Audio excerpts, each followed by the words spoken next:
Good morning. Welcome to Reading the Science of Mind in 1 Year.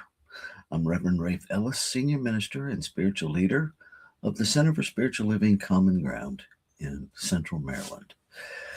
Today is April 25th.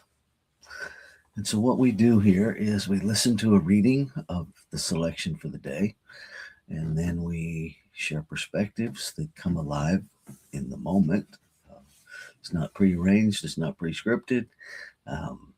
You're welcome to share your thoughts in the chat. And then we do a brief 5-minute meditative practice to build our skill at simply being present. And then I close us out with a spiritual mind treatment, also referred to as affirmative prayer. So let's get started. Reading for April 25th, Science of Mind, A Philosophy, a Faith, a Way of Life by Ernest Holmes. Reading from page 449, paragraph 4, through page 451, paragraph 1, using inclusive language. The Father, Mother, God, Matthew 12:47 and 48. It is related that while Jesus was talking, he was told that his mother and brethren waited to speak with him. Quote, "But he answering said unto him that told him, Who is my mother, and who are my brethren?" End quote. He then told them that whoever does the will of God is his mother, sister, and brother. We are not to suppose by this that he did not care for his earthly parents or friends. He was explaining that anyone who lives in harmony with the truth automatically becomes the brother, the sister, or the mother of all. This is a lesson in the familial bond of people. God is the androgynous principle, the father and mother of all. Our earthly parents symbolize this heavenly parentage. Jesus was a consciously cosmic soul who recognized his unity with all. He knew that love must become universal before it can reach its maturity. Hence, he said that all who live in harmony with the truth are kin in it. To him who hath shall be given. Matthew 13:12. Quote, "Whosoever hath, to them shall be given, and they shall have more abundance. But whosoever hath not, from them shall be taken away even that they have." End quote. This certainly sounds like a very hard saying, and is most discouraging to one who has not fathomed the depths of its meaning. We appear to have little enough, and to have this little withdrawn from our small possessions seems more than we can bear.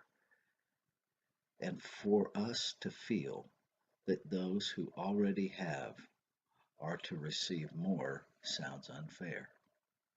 Let us examine this saying in the light of an understanding of the law of cause and effect, that subtle reality which lies hidden in the creative power of our mind. Unless we conceive of ourselves as possessing good things, we will not possess them. From the objective world of such a one, even that which we have will be taken away. This is but another way of stating the law of cause and effect, that immutable principle which governs all things. The concept of a successful person. Could we see the mentality of a successful person, we should find the imprint of success written in bold letters across the doorway of their consciousness. The successful person is sure of themselves, sure of what they are doing, certain of the outcome of their undertakings. As much gathers more, as like attracts like, so success breeds greater success, and conviction is attended by certainty. The whole teaching of Jesus is to have faith and to believe. He placed a greater value of faith and belief than any individual who ever taught spiritual truth. We are to believe in ourselves because we have first penetrated the invisible cause back of the real self. We are to have absolute faith in our work because we have positive conviction in the inner power which enables us to do this work. But those who believe only in failure, the law comes in corresponding measure, measuring back to them the logical outcome of their beliefs. The habitual failure bears, across the threshold of their thought, an image of their inability to attain.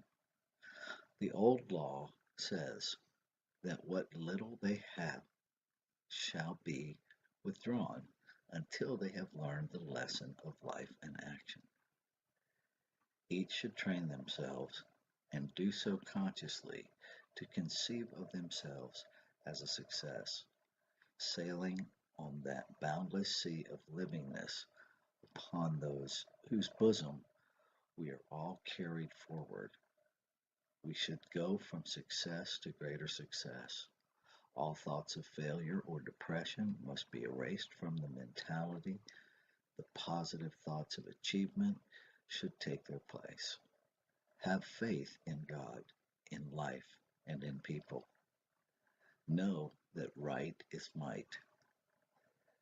Get some degree of real conviction and stay with it. The cosmic mind is neither wishy-washy nor willy-nilly. It is positive, certain of itself, and sure of the outcome.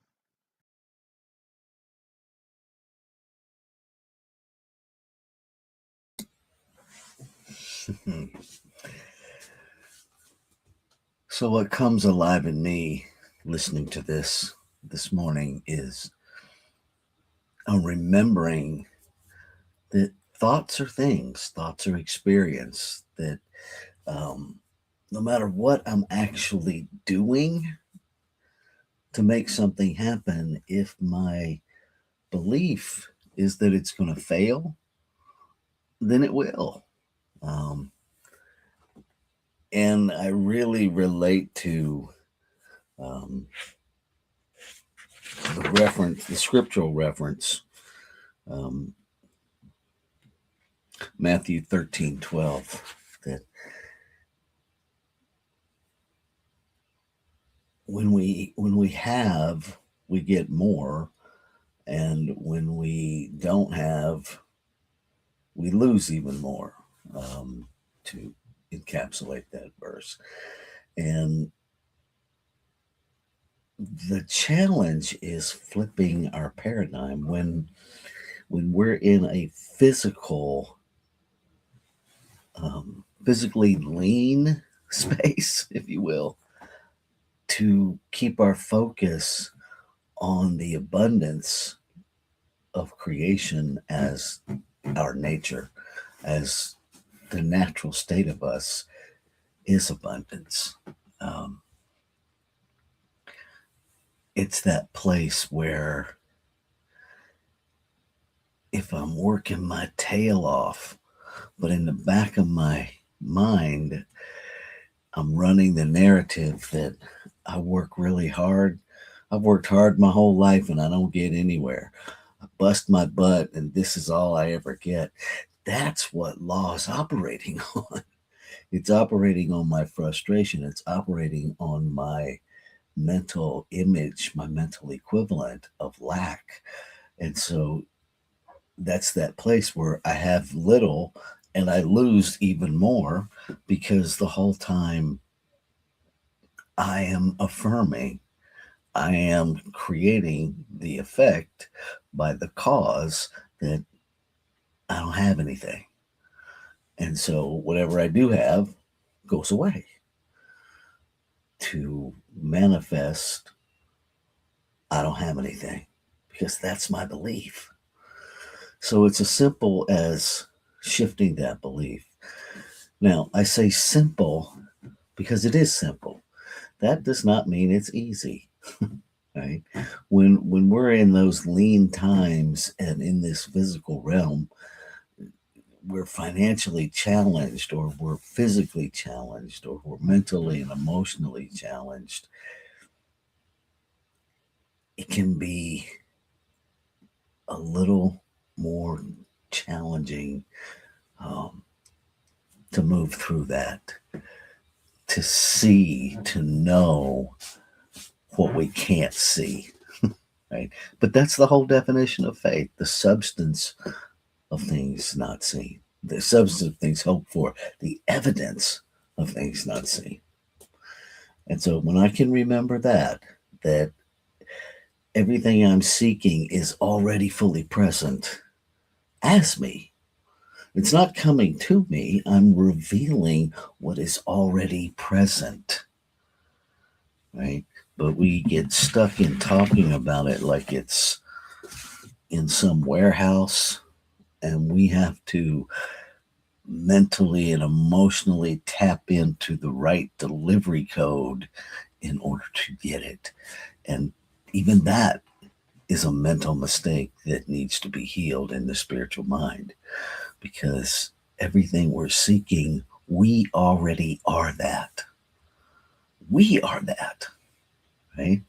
It's not coming from something outside of us, it's coming from us, inside of us, by alignment with truth, so that the activity of law can make manifest in our experience.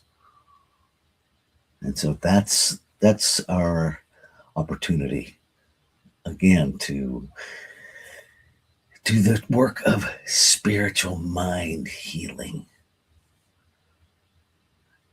And that will demonstrate in our lives.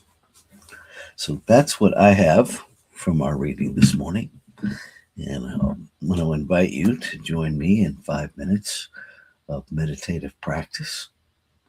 And I will close us out after that with a spiritual mind treatment. There we go.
One, one power, everywhere present. One cause, one substance that is the source of all creation, that is the substance of all creation, that is all creation, one consciousness expressing in multiplicity, nameless, changeless, infinite possibility, moving from possible to potential to probable to form, moved by consciousness, the self within the self, moved by the animation of itself to expand itself, nameless yet known by many names, love, life, peace, beauty, joy, God, Buddha, Allah, Great Spirit, the Great Mystery,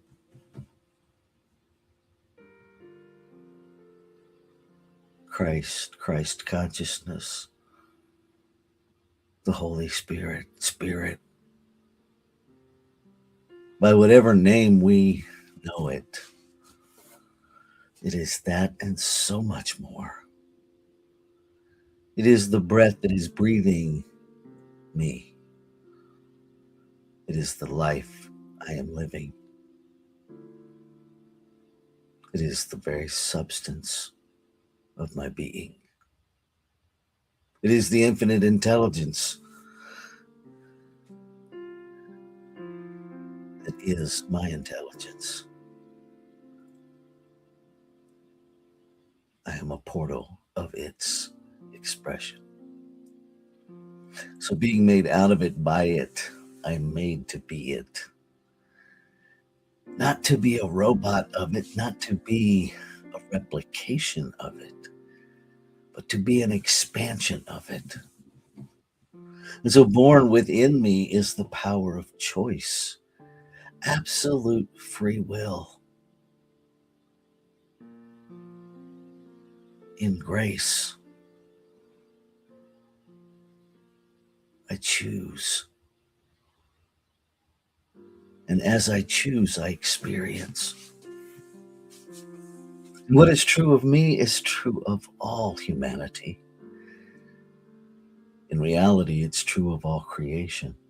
Each and every individualized expression of this one power, intentionally individualized, one of a kind, never to be repeated idea of life in the mind of God, to know and experience itself, to expand itself as that particular expression, and infusing its creation itself with its agency.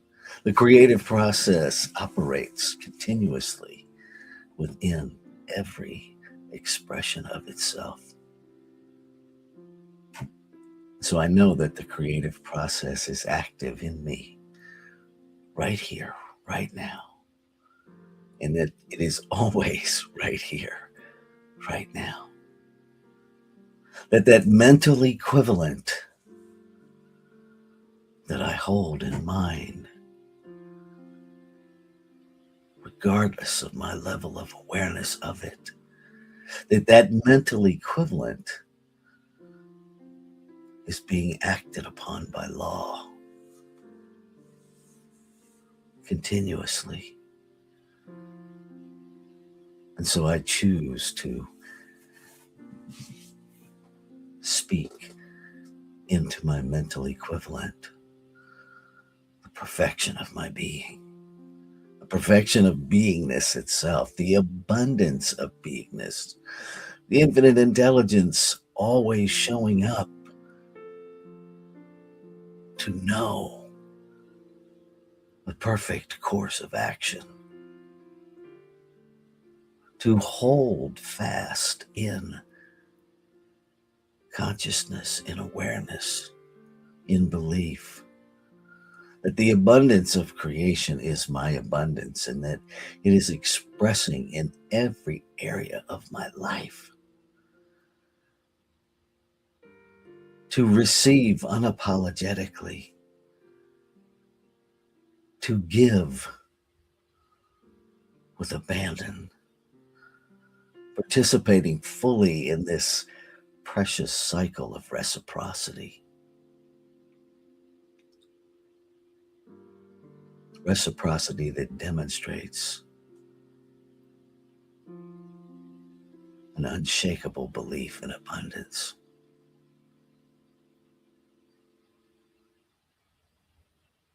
And I know that what heals in me right here, right now, heals in all of humanity. So I claim this healing of my spiritual mind, my relationship with abundance, opened wider to receive all that is available, knowing that what is available is all. And that all is all, and that is all it means. And to embrace that, to embody that, to celebrate that, to celebrate the activity of law that has already made it so. And to move on in this day in that place of receptivity and giving in equal measure. To move on in this day active in this exercise, this way of being of reciprocity. To release everything that's not that. Knowing that it is complete, knowing that the activity of law has already done its thing and made it so, I let go.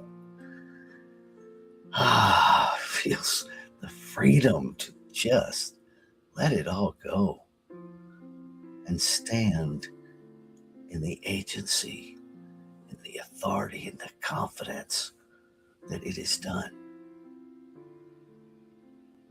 No more questioning. No more yes buts. No more what ifs. Just it is done.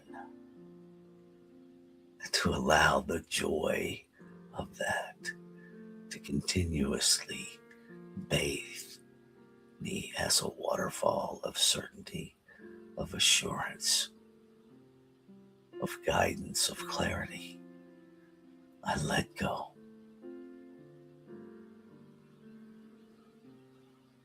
Ashe. Shalom. Aho. Amin. Amen. And so it is. Namaste.